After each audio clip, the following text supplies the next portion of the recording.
الله الرحمن الرحيم. الحمد لله نحمده ونستعينه ونستغفره ونؤمن به ونتوكل عليه ونعوذ بالله من شرور أنفسنا ومن سيئات أعمالنا. من يهده الله فلا مضل له ومن يضلله فلا هادي له ونشهد أن لا إله إلا الله وحده لا شريك له ونشهد أن سيدنا وحبيبنا ومولانا محمدا عبده ورسوله. أما بعد فإن أصدق الحديث كتاب الله وأحسن الهدي هدي سيدنا محمد صلى الله عليه وسلم وخير الأمور عواذبها وشر الأمور محدثاتها وكل بدعة ضلالة وكل ضلالة في النار. وبالسند المتصل منا إلى الشيخ الإمام الهمام حافظ الحجة أمير المؤمنين في الحديث أبي عبد الله محمد بن إسماعيل بن إبراهيم بن المغيرة بن البرجذبة الجعفي اليماني البخاري رحمه الله تعالى. اللهم انفعنا بعلومه وعلومهم آمين يا رب العالمين. أنه قال: باب قول الله ونضع الموازين القسط ليوم القيامة وأن أعمال بني آدم وقولهم يوزن. وقال مجاهد: القسطاس العدل بالرومية، ويقال القسط مصدر المقسط وهو العادل، وأما القاسط فهو الجائر. وبه قال حدثنا أحمد بن أشكام قال حدثنا محمد بن فضيل عن عمارة بن القعقاع عن أبي زرعة النبي هريرة رضي الله تعالى عنه قال: قال النبي صلى الله عليه وسلم: كلمتان حبيبتان إلى الرحمن خفيفتان على اللسان ثقيلتان في الميزان سبحان الله وبحمده سبحان الله العظيم.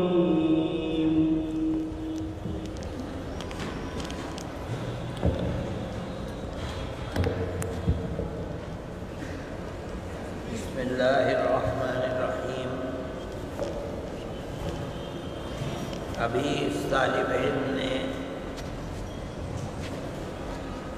اس کتاب کی جو تمام عالم میں مشہور ہے، امام بخاری رحمۃ اللہ علیہ کی طرف منسوب ہے، اس کتاب کی آخری حدیث پڑھی ہے، جس کا مطلب ہے کہ یہ طالب علم اور اس کے سب ساتھی جو اس سال حدیث کی متعدد کتابیں اس مدرسے میں پڑھ رہے تھے، وہ سب کے سب حدیث کی ان کتابوں کو اپنے نصاب تعلیمی کے مطابق پورا کر چکے ہیں، اور مدرسے کے نصاب کو 7-8 سال میں انہوں نے قرآن و حدیث سے متعلق اور دوسرے وہ فنون جو قرآن و حدیث کے سمجھنے کے لیے پڑھے جاتے ہیں، ان تمام علوم و فنون سے نصاب کے اعتبار سے فارغ ہو گئے۔ جو لوگ علم کو رکھتے ہیں وہ جانتے ہیں کہ اسلام کی بنیاد قرآن و حدیث کے اوپر ہے۔ قرآن وہ کتاب ہے جو جناب رسول اللہ صلی اللہ علیہ وسلم کے مبارک سینے پر کے مطابق جبریل امین لے کر آئے ہیں اور کم و بیش 23 سال میں وہ مکمل کتاب جناب رسول اللہ صلی اللہ علیہ وسلم کو دی گئی، اور آپ نے اپنی زندگی کے اندر وہ کتاب صحابہ کرام رضوان اللہ علیہم اجمعین کو پڑھا دی، سکھلا دی۔ وَيُعَلِّمُهُمُ الْكِتَابَ، قرآن میں آپ کی صفت بیان کی گئی ہے، بلکہ حضرت ابراہیم علی نبینا وعلیہ الصلاۃ والتسلیم نے نبی کو بھیجنے کی جو غرض و غایت بیان فرمائی تھی، ربنا وابعث فیہم رسولا منہم یتلو علیہم آیاتک ویعلمہم الکتاب والحکمت ویزکیہم، یہ وہ مقاصد ہیں جو دعا جد امجد یعنی حضرت ابراہیم علی نبینا علیہ الصلاۃ والتسلیم نے فرمائی تھی۔ آپ فرماتے ہیں کہ ان کی دعا کی برکت ہے، اللہ سے انہوں نے جو مانگا تھا اللہ نے اس کو میری شکل کے اندر پورا فرما دیا۔ جناب رسول اللہ صلی اللہ علیہ وسلم پر یہ کتاب اتری۔ کتاب یہ صرف الفاظ ہی نہیں ہیں، بلکہ الفاظ بھی ہیں اور اس کے معنی بھی جبریل امین لے کر آیا کرتے تھے۔ کتاب کے الفاظ آپ نے صحابہ کرام رضوان اللہ علیہم اجمعین کو دیے، اور اس کے بعد اس کے معانی، مراد خداوندی اور اس کے مفہوم کو آپ نے صحابہ کو سکھلایا، بتلایا، تعلیم دی۔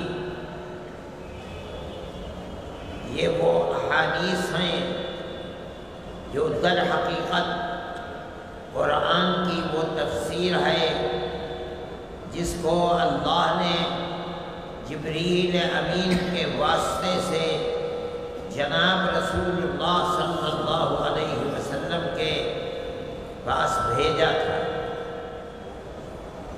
جبریل امین صرف الفاظ ہی لے کر نہیں آتے تھے، بلکہ ان الفاظ کے اندر متکلم کی مراد کیا چھپی ہوئی ہے وہ بھی بتاتے تھے، اور نبی کریم علیہ الصلاۃ والسلام صحابہ کرام رضوان اللہ علیہم اجمعین کو صرف قرآن کے الفاظ ہی نہیں عنایت فرماتے تھے، بلکہ الفاظ کے ساتھ وہ معانی جو آپ کے پاس جبریل امین کے واسطے سے پہنچے ہیں، وہ معانی بھی نبی کریم علیہ الصلاۃ والسلام کو بتلا کر جاتے تھے۔ اسی لیے آپ نے کتاب اللہ یعنی قرآن کہتے کسے ہیں، اصول فقہ کی کتابوں میں پڑھا ہوگا، نور الانوار میں بھی پڑھا ہوگا، اس کی تعریف کی گئی ہے قرآن کتاب اللہ هو النظم والمعنى جميعا، الفاظ اور معانی دونوں کے مجموعے کا نام جو ان الفاظ کے اندر چھپے ہوئے ہیں، ان دونوں کے مجموعے کا نام قرآن اور کتاب ہے۔ جو معانی ایک تو وہ الفاظ ہیں جو آپ قرآن جبریل امین سے لیتے ہیں اور انہی الفاظ کو صحابہ کرام رضوان اللہ علیہم اجمعین کو دے دیتے ہیں۔ ان الفاظ کے اندر کوئی تغیر و تبدل نہیں ہو سکتا۔ جبریل امین جن الفاظ کو لے کر آئے ہیں الی یوم القیامہ، وہ اسی طریقے پر موجود رہیں گے اور پڑھے جاتے رہیں گے انشاءاللہ۔ اسی کو وحی متلو کہا جاتا ہے۔ رہ گئے معنی تو اس کو نبی کریم علیہ السلام اپنے الفاظ میں اپنے مخاطب کو سامنے رکھتے ہوئے جو بیان فرماتے ہیں وہ حدیث ہے۔ چونکہ اسلام کی بنیاد اللہ کی کتاب یعنی کتاب اللہ قرآن ہے اور حدیث اس کی شرح ہے، اور نبی کریم علیہ السلام کا ایک وظیفہ بتایا گیا لِتُبَيِّنَ لِلنَّاسِ مَا نُزِّلَ إِلَيْهِمْ۔ آپ بیان فرماتے ہیں اس کو اپنے الفاظ کے اندر، اپنے مخاطبوں کو دیکھ کر جس طرح کے لوگ ہوتے ہیں اس طرح سے آپ اس کی تشریح فرماتے ہیں۔ صحابہ کرام رضوان اللہ علیہم اجمعین کی خصوصیت یہ ہے کہ انہوں نے بغیر واسطے کے آپ کی زبان مبارک سے کتاب اللہ کے الفاظ بھی لیے ہیں، اور ان الفاظ میں جو مراد خداوندی چھپی ہوئی ہے ان کو بھی آپ کی زبان مبارک سے بغیر کسی واسطے کے لیا ہے۔ یہ سعادت صحابہ کرام رضوان اللہ علیہم اجمعین کے بعد کے کسی طبقے کے آدمی کو حاصل نہیں ہوئی ہے۔ قیامت تک جتنے طبقے بڑھتے چلے جا رہے ہیں اتنے ہی واسطے بڑھتے چلے جا رہے ہیں۔ بغیر کسی واسطے کے علوم خداوندی یا علوم نبوت کو لینے والا طبقہ وہی ہے جن کو ہم صحابہ کرام رضوان اللہ علیہم اجمعین کے نام سے پکارتے ہیں اور یاد کرتے ہیں۔ ہمارا عقیدہ یہ ہے کہ اس دنیا کے اندر کوئی طبقہ ایسا ثقہ نہیں ہے کہ طبقے کا طبقہ ثقہ ہو علاوہ صحابہ کرام رضوان اللہ علیہم اجمعین کے۔ انہوں نے جو ایسے کتاب اللہ کو آپ کی زبان مبارک سے سنا اور اس کو محفوظ رکھا، انہوں نے اسی طرح جو کتاب اللہ کے معانی آپ نے بتائے ہیں ان کو بھی سنا اور سن کر محفوظ کروایا۔ اب وہاں سے جو واسطے آئے ہیں، تابعی نے جس طرح صحابی نے نبی کریم علیہ السلام سے سنا، اسی طرح تابعی نے صحابہ سے سنا، تابعین نے تابعین سے سنا، اسی طرح کم و بیش 200 سال تک علم چلتا چلا آیا، یہاں تک کہ اللہ نے ایسے افراد پیدا کیے دنیا میں جنہوں نے ان علوم کو مدون کر دیا، کتابی شکل کے اندر پیش کر دیا۔ آج یہ کتاب آپ کے سامنے در حقیقت وہی کتاب ہے جس کو امام بخاری رحمۃ اللہ علیہ نے خداداد صلاحیت کی بنیاد پر، چونکہ اللہ کو یہ علم محفوظ رکھنا تھا قیامت تک، اس بنیاد پر ایسے افراد پیدا کیے جو آپ کے ان علوم کو محفوظ رکھ سکیں۔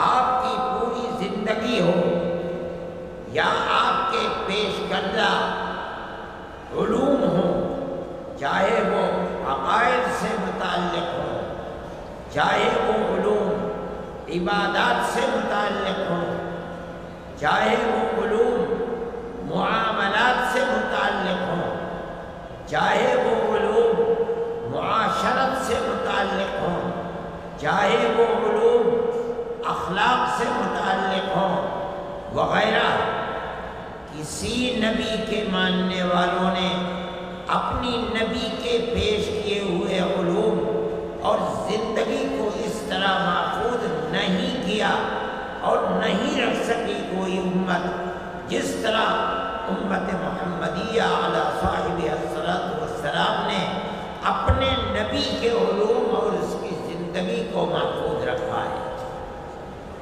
آج 1400 سال گزر گئے اور آپ رات کو سوتے تھے تو کس طرح سوتے تھے، آپ اٹھتے تھے تو کس طرح اٹھتے تھے، کیا کرتے ہوئے اٹھتے تھے، کیا دعا مانگتے تھے، آپ وضو کس طرح کرتے تھے، نماز کس طرح پڑھتے تھے، آپ کا چہرہ انور کیسا تھا، آپ کا رنگ کیسا تھا، آپ کس طرح چلتے تھے، یہ تمام کے تمام علوم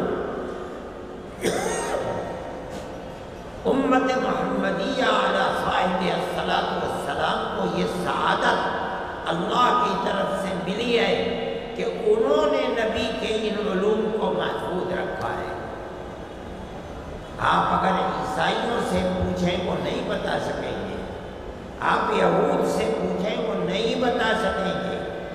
کسی امت نے اپنے نبی سے ایسی محبت اپنے دل کے اندر نہیں پائی ہے جیسے اللہ نے امت محمدیہ علی صاحبہ الصلاۃ والسلام کے دل میں حضرت محمد صلی اللہ علیہ وسلم کی پیدا فرمائی۔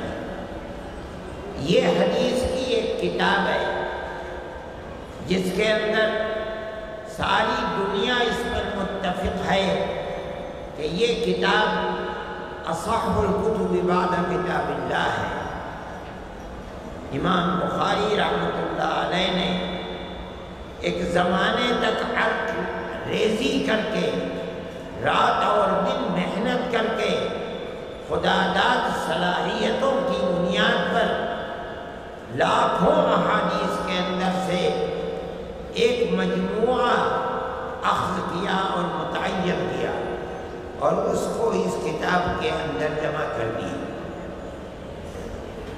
ساری دنیا میں اہل علم کا اس پر اتفاق ہے کہ یہ کتاب اپنے اندر احادیث کے جس مجموعے کو رکھتی ہے وہ بہترین سے بہترین اور زیادہ سے زیادہ ثقافت رکھنے والا مجموعہ ہے۔ اس کا یہ مطلب نہیں ہے کہ اس کے علاوہ جو دوسری حدیث کی کتابیں ہیں ان کی جمع کی ہوئی روایت صحیح نہیں ہے، جو یہ معنی نکالتا ہے وہ غلط ہے، یہ کوئی نہیں کہتا، لیکن ہاں عام طریقے پر علماء کا کم و بیش 1200 سال سے اس پر اتفاق ہے کہ مجموعے کے اعتبار سے امام بخاری رحمۃ اللہ علیہ کی یہ کتاب دوسری کتابوں سے افضل ہے۔ یہ بڑی سعادت مندی کی بات ہے کہ آپ آج اس کتاب کو مکمل پڑھ کر فارغ ہو رہے ہیں۔ یہاں آج جو آخری روایت پڑھی گئی ہے اس کے اندر امام بخاری رحمۃ اللہ علیہ اللہ کی اس صفت کو، قدرت کو بیان کرنا چاہتے ہیں جو اس نے قرآن کی ایک آیت کے اندر پیش کی ہے، جس میں اللہ فرماتا ہے کہ ہم عدل و انصاف کو ظاہر کرنے کے لیے اپنے عدل و انصاف کو قیامت کے دن جب ساری دنیا جمع ہوگی میدان محشر کے اندر، ہم ترازو رکھیں گے اور ہر انسان کے اعمال صالحہ، اچھے عمل اور جو اس نے برے عمل اور گناہ کیے ہیں اور توبہ نہیں کیے، ہم ان گناہوں کو ایک پلے میں اچھے عمل اور دوسرے پلے میں اس کے گناہ رکھ دیں گے، اور اللہ اپنی قدرت کاملہ سے اچھے عمل کو بھی ان میں وزن پیدا فرمائیں گے، اور اپنی قدرت کاملہ کی بنیاد پر برے اعمال اور گناہ اس میں بھی وزن پیدا فرمائیں گے۔ قرآن کی آیات سے پتہ چلتا ہے کہ قیامت کے دن فیصلہ اعمال صالحہ اور غیر صالحہ کی گنتی کی بنیاد پر نہیں ہوگا کہ کس نے کتنے عمل اچھے کیے ہیں اور کتنے عمل برے کیے ہیں، بلکہ فیصلہ وزن کے اعتبار سے ہوگا۔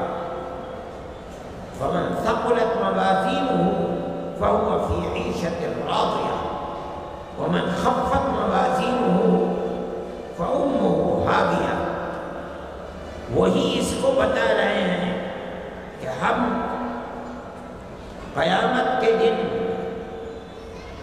وزن اور بھاری ہونے کے اعتبار سے فیصلہ اس ترازو کے اندر ہوگا، اور ہر آدمی اپنی آنکھوں سے دیکھے گا، مجال انکار نہیں ہوگی کہ وہ انکار کر سکے،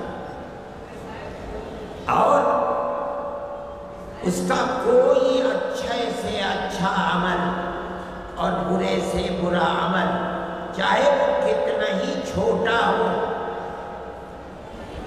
غائب نہیں ہوگا، بلکہ اس کی آنکھوں کے سامنے آ جائے گا اور کتاب میں لکھا ہوا ہوگا۔ آدمی دیکھ کر حیرت کرے گا، ما لهذا الكتاب لا يغادر صغيرة ولا كبيرة إلا أحصاها ووجدوا ما عملوا حاضرا۔ اسی کو یہاں فرما رہے ہیں کہ ہم ایک ترازو رکھیں گے۔ کیوں رکھیں گے؟ اپنے عدل کو ظاہر کرنے کے لیے، لہذا کسی کے اوپر کوئی ظلم نہیں ہوگا کہ دنیا میں کیا تھا اچھا عمل وہاں غائب ہو جائے، دنیا میں کیا تھا برا عمل وہاں سامنے نہ آئے، ہر چیز سامنے پیش کر دی جائے گی۔ صاحب کتاب یہ بتا کر یہ بات ظاہر کرنا چاہتے ہیں کہ اس کے انکار کی کوئی گنجائش نہیں ہے۔ قرآن میں یہ فرمایا گیا اور حدیث کے اندر بتا دیا گیا، دنیا کی ترازو کے اندر گنتی نہیں ہوتی، دنیا کی ترازو کے اندر وزن کو تولا جاتا ہے، یہ دیکھا جاتا ہے کہ ثقیل اور بھاری کون ہے، کدھر ہے، اور خفیف اور ہلکا کدھر ہے۔ ترازو اسی لیے ہوتی ہے، ترازو گننے کے لیے نہیں ہوتی۔ اسی کو حدیث کے اندر بیان فرما رہے ہیں کہ نبی کریم علیہ السلام نے فرمایا کہ وہ دو کلمے جو میدان محشر میں اللہ کو بڑے پسند ہوں گے اور اس کا ثواب سامنے آئے گا، اور وہ دو کلمے جو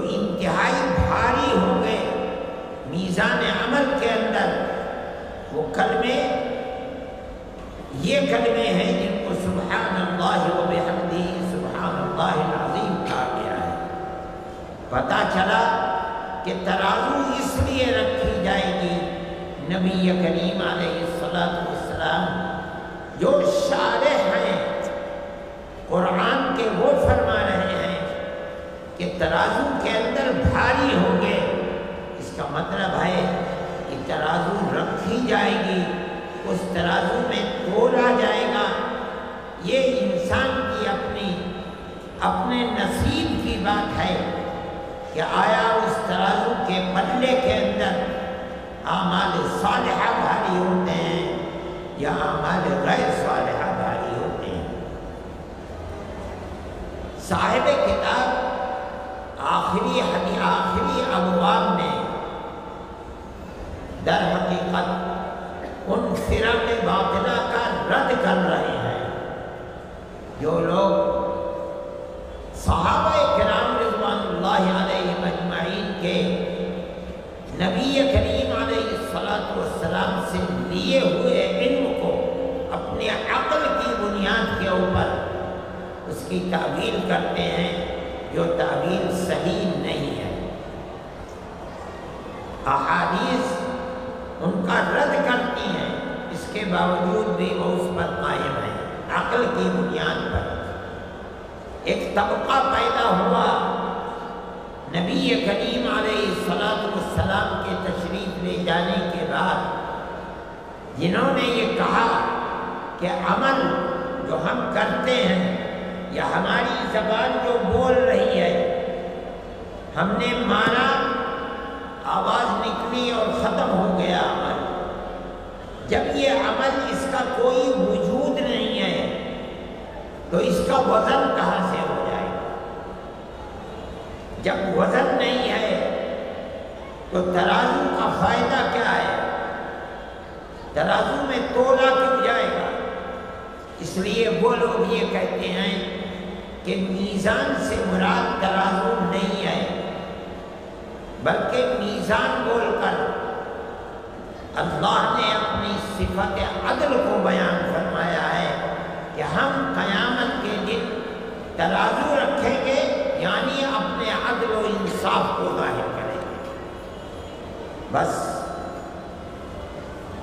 لیکن اہل سنت والجماعت کا یہ عقیدہ نہیں ہے۔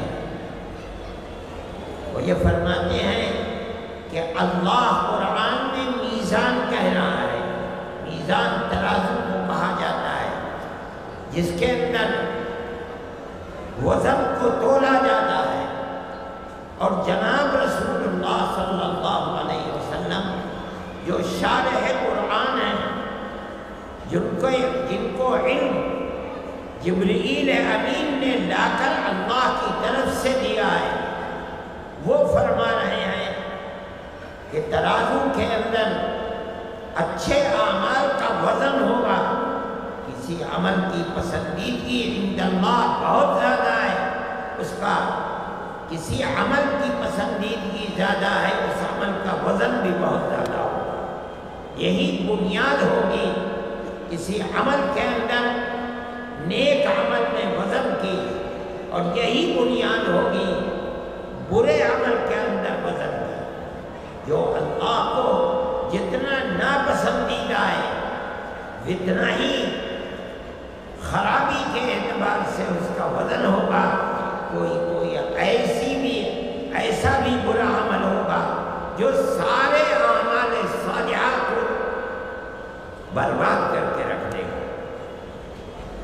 اور نہیں کوئی عمل اللہ کا پسندیدہ ہے اور موت سے پہلے وہ عمل ہو گیا، تو یہ بھی ہوگا کہ اس میں اتنا وزن پیدا ہوگا کہ زندگی بھر کے گناہ اباء منصورہ ہو جائے گا، ختم ہو جائے گا۔ رہ گئی یہ بات کہ یہ ہمارے اعمال، ان کا تو کوئی جسم نہیں ہے، جب جسم نہیں ہے تو وزن کیسے ہوگا؟ تو یہ ہو سکتا ہے کہ وہ اعمال نامے جن کے اندر عمل لکھا ہوا ہے، ہو سکتا ہے کہ اللہ ان اعمال ناموں کے اندر ہی وزن کو پیدا فرما دے جن اعمال ناموں میں اعمال صالحہ ہیں ان کا وزن الگ، جن اعمال نامے کو بایاں فرشتہ لکھ رہا ہے جو گناہ ہو رہے ہیں ان اعمال نامے کا وزن الگ، اور انہی دونوں کو ترازو میں رکھ دیا جائے۔ ترمذی کی روایت میں یہ بھی ثابت ہے کہ ایک شخص لایا جائے گا اللہ کے سامنے اور اس کے اعمال نامے جو گناہوں سے بھرے ہوں گے کھول دیے جائیں گے تو جہاں تک اس کی نظر کام کرے گی وہاں تک سیاہ ہی ہوں گے۔ اس سے پوچھا جائے گا کیا میرے فرشتوں نے تیرے اوپر کوئی ظلم کیا ہے؟ کہے گا نہیں، سر جھکا کر کھڑا ہوگا۔ پھر کہا جائے گا کہ نہیں، تیرا ایک عمل ہمارے سامنے ہے، وہ ایک پرچہ ہوگا چھوٹا سا جو کبھی اس کی زبان سے اور دل سے نکلا ہوا ہوگا، اشہد ان لا الہ الا اللہ۔ اس کو کہا جائے گا کہ یہ ہے تیرا ایک عمل، جہاں ترازو میں وزن ہو رہا ہے وہاں جا کر دیکھ۔ وہ کہے گا کہ الہ العالمین، اتنے انبار جو گناہوں سے بھرے ہوئے ہیں اس کے مقابلے میں اس ایک پرچے کی کیا حقیقت ہے، کیا وزن ہے؟ اللہ فرمائیں گے جا، تیرے اوپر آج ظلم نہیں کیا جائے گا۔ فرماتے ہیں کہ وہ ایک پرچہ جس پر کبھی ایمان کے کلمات جو زبان سے نکلے تھے وہ بھاری ہو جائے گا، اور وہ جو انبار ہے پہاڑ گناہوں کا وہ سب کا سب ہلکا ہو جائے گا۔ پھر فرماتے ہیں اللہ کے نام سے زیادہ بھاری کوئی نام نہیں ہے۔ یہ بھی صورت ممکن ہے، اور یہ بھی ممکن ہے کہ حدیث میں آپ نے پڑھا ہوگا کہ جب مومن قبر میں جائے گا تو اس کے سامنے ایک بہت خوبصورت صورت آئے گی جس نے دنیا میں ایسی خوبصورت صورت نہیں دیکھی ہوگی۔ تو یہ پوچھے گا تو کون ہے؟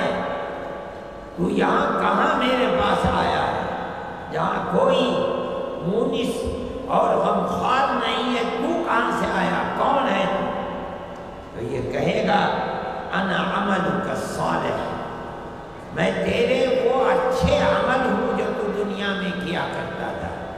آج خدا نے تیرے ان اچھے اعمال کو میری صورت دے کر کے تیرے ساتھ قبر میں مونس اور غمخوار بنا کر تیرے ساتھ تیرے پاس بھیجا ہے۔ اور اگر وہ بدکار ہے، مشرک ہے، کافر ہے تو اس کے سامنے بہت بھیانک صورت جائے گی۔ وہ ڈرے گا، پوچھے گا تو کون ہے؟ تو وہ بتائے گی انا عملک السیئ۔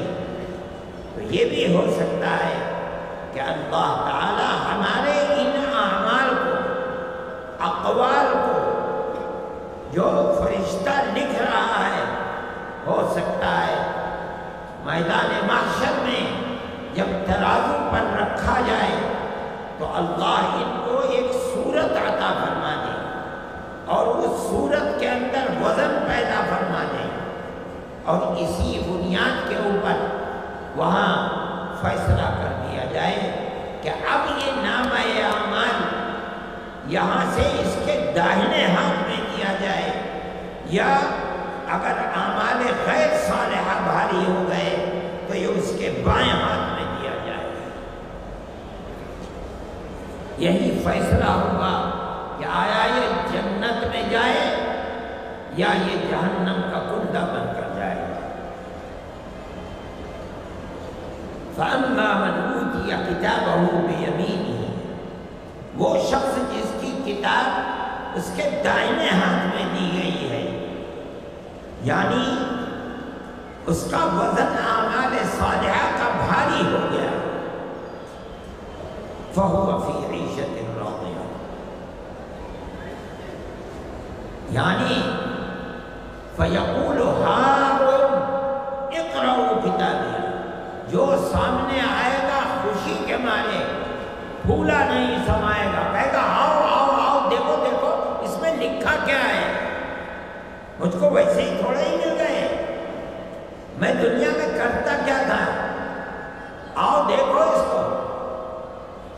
انی ظننت انی ملاق حسابیہ، میں تو رات اور دن ہر وقت ہر کام کرتے ہوئے یہ سامنے رکھتا تھا کہ مجھے موت کے بعد ایک دن آنا ہے جب حساب و کتاب دینا ہوگا. اس لیے میں جو کام کرتا تھا اس میں اللہ کی رضا اور اللہ کا خوف میرے سامنے ہوتا تھا. اس کا کیا انجام ہوگا؟ آج اس کا وزن بھاری ہے اور وہ سیدھے جنت کے اندر جائے گا. لیکن وہ جس کا نام اعمال بائیں ہاتھ میں ہے، اس انسان کے لیے حسرت اور یاس کے سوا کچھ نہیں ہوگا. فیقول یا لیتنی لم اوت کتابیہ ولم ادری ما حسابیہ. بائیں ہاتھ والا کہے گا کاش کہ آج یہ کتاب چوہے نے کھا لی ہوتی، آگ میں جل گئی ہوتی، میرے سامنے یہ کتاب آئی ہی نہ.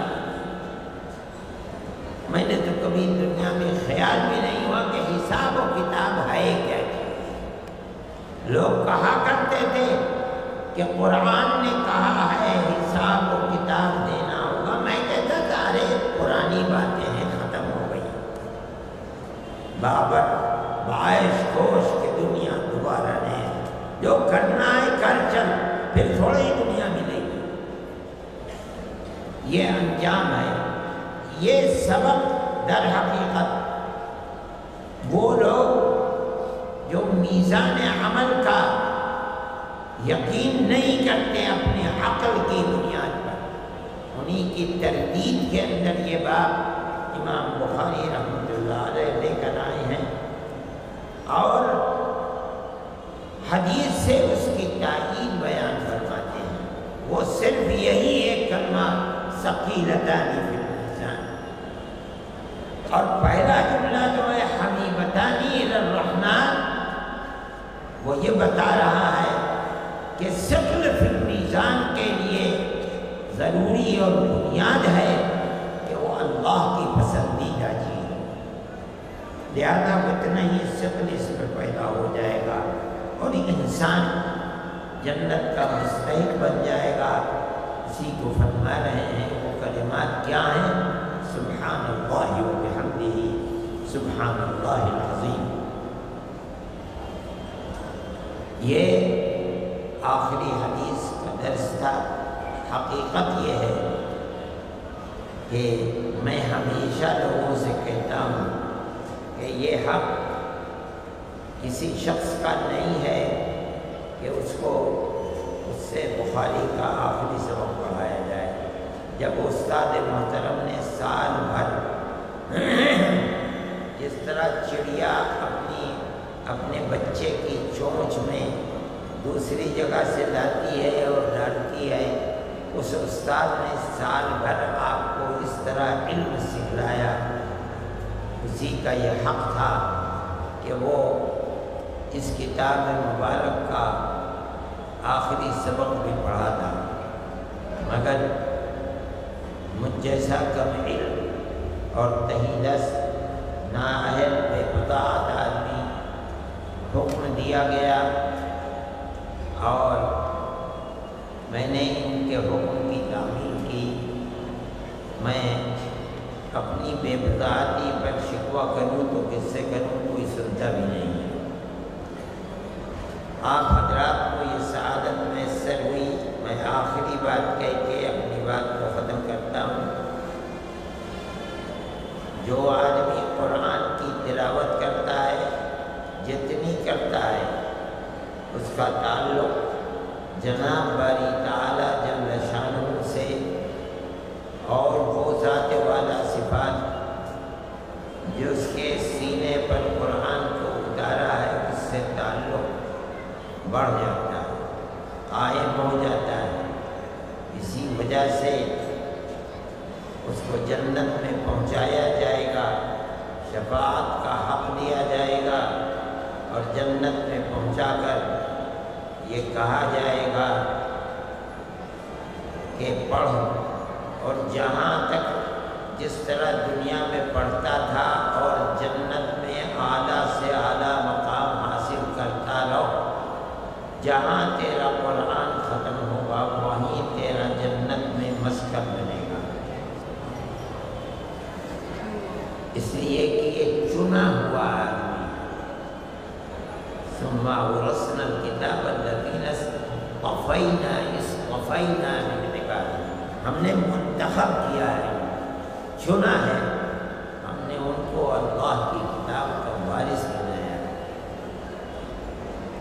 نبی کریم علیہ السلام کے قلب اطہر پر کتاب اتری تو اس پڑھنے والے کا تعلق دونوں سے قائم ہے۔ اسی طرح یہ حدیث اس کتاب کی تشریح ہے۔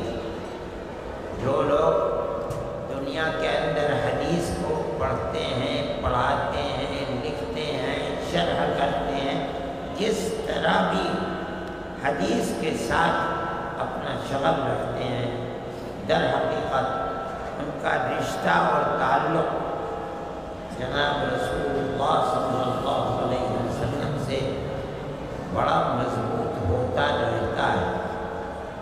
اب تو آپ روزانہ پڑھتے تھے سبق، لیکن میں یہ کہتا ہوں کہ اس کتاب کے ختم ہونے کے بعد بھی اشتغال بالحدیث چھوٹنا نہیں چاہیے۔ حضرت شاہ ولی اللہ صاحب محدث دہلوی رحمۃ اللہ علیہ کتاب ہے فیوض الحرمین، اس میں لکھتے ہیں کہ میں مدینہ منورہ میں نبی کریم علیہ السلام کی مبارک قبر کے پاس میں مراقب ہوا، مراقبہ کیا، تو میرے دل پر یہ ظاہر ہوا کہ آپ کے قبر مبارک سے، یعنی آپ کے سینہ مبارک سے نور کی شعاعیں نکل رہی ہیں، اور دنیا میں جہاں بھی کوئی شخص اشتغال بالحدیث کیے ہوئے ہے، وہ شعاعیں جو آپ کے مبارک سینے سے نکل رہی ہیں اس کے سینے پر جا کے پیوست ہو رہی ہیں۔ یہ تو بہت بڑی سعادت ہے۔ اس لیے کوشش کیجیے، کرتے رہیے ساری عمر کہ ایک کوئی کتاب مستقل اپنے مطالعے کے اندر رکھیے۔ علماء کا یہ فیصلہ ہے، خیال ہے کہ اس مقصد کو حاصل کرنے کے لیے سب سے بہترین کتاب مشکات شریف ہے۔ بے شمار روایات کو جو دوسرے ائمہ حدیث سندوں کے ساتھ بیان کرتے ہیں، انہوں نے اختصار کے ساتھ بغیر سند کے بیان کیا ہے، اور یہ بتا دیا کہ کس نے اس کو بیان کیا ہے، تخریج کس نے کی ہے۔ اگر آپ کو پوری سند دیکھنی ہے تو اس کتاب کو اٹھائیے وہاں اور اس کو دیکھ لیجیے۔ اس لیے وہ کتاب مختلف احادیث کے مختلف ابواب سے متعلق احادیث کے ذخیرے کو جمع کرنے والی ہے۔ آپ اگر اس کے حریص بنے کہ آپ نبی کریم علیہ السلام کی ذات والا صفات سے آپ کا مشغلہ بڑھ جائے، تعلق بڑھ جائے، تو اس کی بہت بہترین شکل ہے کہ مشکات کو ضرور 10، 20، 25، 50 منٹ اپنے مطالعے کے اندر رکھیے۔ اس سے علم تازگی بھی پیدا ہوگی، اور خدا کی ذات سے توقع ہے کہ نبی کریم علیہ السلام کی ذات والا صفات سے تعلق بھی ہو جائے گا، اس لیے کہ علم حدیث تو نام ہی ہے ما نسب الی رسول اللہ صلی اللہ علیہ وسلم قولا او فعلا صفتا او تقریرا۔ میں دعا کرتا ہوں کہ اللہ آپ کے علم میں برکت عطا فرمائے، دین کی خدمت کی توفیق عطا فرمائے، اعمال صالحہ کے کرنے کی سعادت میسر فرمائے، اور اعمال غیر صالحہ کو آپ کی زندگی سے دور فرمائے، اور سب حاضرین کو مقاصد حسنہ میں کامیابی عطا فرمائے۔ وصلی اللہ تعالی علی خیر خلقہ سیدنا محمد وعلی آلہ وصحبہ۔ دیکھیے، اجازت حدیث کا اللہ جانتا ہے، میں اہل نہیں ہوں۔ میرے پاس لوگوں کے فون آتے رہتے ہیں اور عربوں کی خصوصیت سے میں ان سے کہہ دیتا ہوں اور قسم کھا کر واللہ لا استحق ذلک، میں آپ لوگوں سے بھی یہی کہتا ہوں۔ اس لیے آپ کا استاد آپ کو اجازت ہے، میں کیا اجازت ہے؟ پڑھائیں آپ اور میں حدیث کی اجازت دوں۔ دیکھیے، مانیں گے نہیں ہے۔ دیکھیے ایک چیز سنیے، آج کل زمانہ بہت فتنوں کا زمانہ ہے۔ دارالعلوم دیوبند کی ایک خصوصیت ہے، جو مدرسے دارالعلوم دیوبند سے پہلے تھے ان کو بھی یہ خصوصیت میسر نہیں تھی جو دارالعلوم دیوبند کو میسر ہوئی ہے۔ وہ یہ ہے کہ ہندوستان کے اندر، آج تو ہندوستان تقسیم ہو گیا، تقسیم سے پہلے کے ہندوستان کے اندر وہ مسلک جو نبی کریم علیہ السلام اور صحابہ کرام رضوان اللہ علیہم اجمعین اور ان کے بعد میں جو اہل سنت والجماعت کا مسلک کہا جاتا تھا، ہندوستان کے اندر علماء دیوبند کی طرف منسوب کیا گیا کہ یہ مسلک دیوبند ہے۔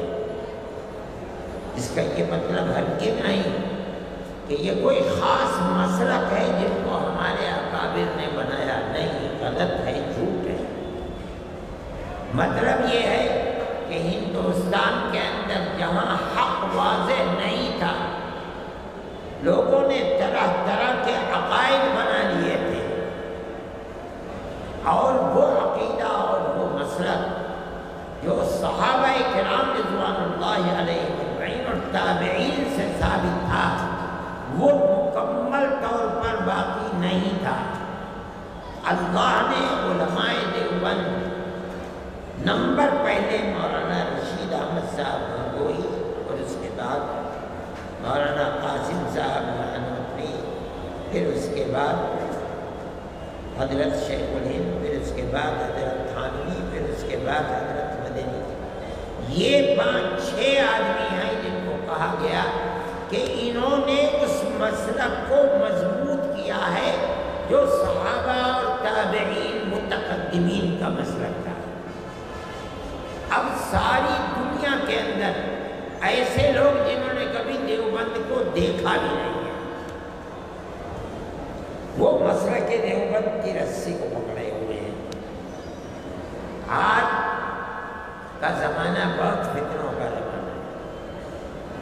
آج تو آدمی 10-5 حدیثیں بھی اپنے صحیح مفہوم و معنی کے اعتبار سے نہیں جانتا، اور وہ کہتا ہے امام حنیفہ کون ہوتے ہیں۔ آج کا زمانہ ایسا ہے، وہ کسی کی تقلید کو یہ سمجھتا ہے میں سب سے بڑا عالم دین ہوں، میں مقتدی ہوں دنیا کا، کسی اور کے اقتدا میں کیوں کروں گا؟ وہ کیا جانتے تھے؟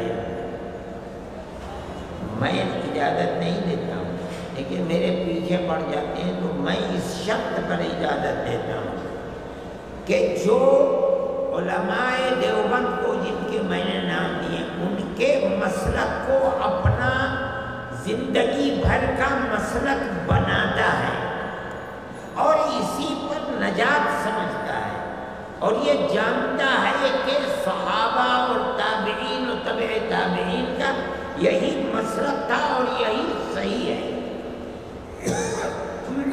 میں اسی پر جینا باعث نجات سمجھتا ہوں اور اسی پر مرنا باعث نجات سمجھتا ہوں، اسے میں اجازت دیتا ہوں۔ اور جو اس روش پر نہیں چلتا میرا اس سے کوئی تعلق نہیں۔ صحیح ہے نا مولانا؟ تو دعا کرائیے، اگر صحیح ہے تو دعا کرائیے اور اگر غلط ہے تو مت دعا کرائیے۔ میں کرا میری آواز کوئی مشتاق نہیں، آپ کی دعا چھوٹے آدمی کی مصیبت ہے کہ اس کی بات کو کوئی مانتا نہیں۔ دیکھیے علماء یہ لکھتے ہیں اور متقدم یعنی ہمارے جو اکابر تھے وہ بھی یہ فرماتے تھے کہ تجربہ اس کا گواہ ہے کہ بخاری کے ختم پر جو دعا کی جاتی ہے تو وہ عند اللہ مقبول ہوتی ہے۔ یہ تجربہ ہے، ہم نے اپنے بزرگوں کو جو اپنی بچپن میں دیکھا ہے تو وہ بخاری کے ختم کے اوپر دعا ہوتی تھی اور بہت بڑا مجمع ہوا کرتا تھا اور لوگ مرغ بسمل کی طرح تڑپتے تھے دعاؤں کے اندر، یہ ان کا تصرف تھا، بے ہوش ہو جاتے تھے دعا مانگنے پر۔ یہ اللہ نے ان کی دعا کے اندر برکت رکھی تھی اور تپش تھی یہ ان کی۔